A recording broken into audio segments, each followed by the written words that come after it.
Hello दोस्तों, आज हम लोग संविधान संशोधन जो न्यू अभी हाल ही में संशोधन हुए उसके बारे में पढ़ेंगे।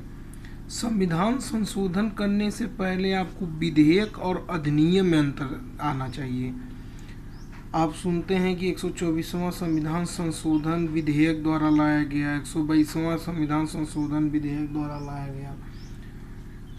तो इन दोनों में पहली बार आपको अंतर करना पड़ेगा। विधेयक और अधिनियम होते क्या हैं? विधेयक जब किसी विषय या प्रारूप तैयार कर लोकसभा या राज्यसभा के द्वारा सदन में पेश किया जाता है तो उसे विधेयक कहते हैं।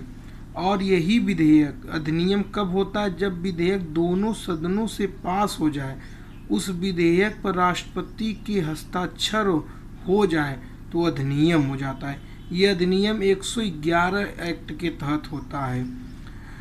100वां संविधान संशोधन 2015 में लागू किया गया। भारत और बांग्लादेश के मध्य भू सीमा का निर्धारण करता है।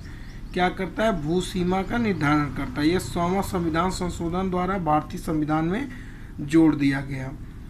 101वां संविधान संशोधन जीएसटी जोड़ा गया।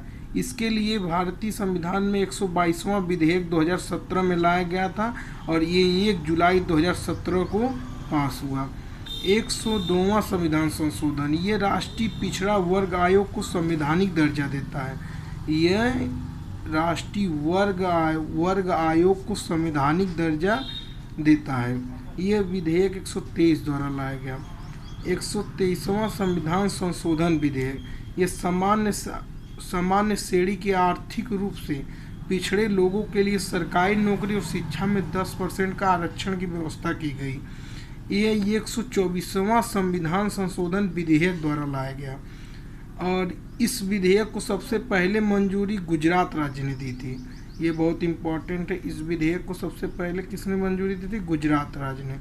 104वां संविधान संशोधन लोकसभा में और राज्यसभा में SC/ST आरक्षण को 2030 तक बढ़ा दिया गया। 10 वर्षों तक, पहले 2020 तक था, अब 2030 तक कर दिया गया। ये विधेयक 126वां संविधान संशोधन द्वारा लाया गया। आज के लिए इतना ही।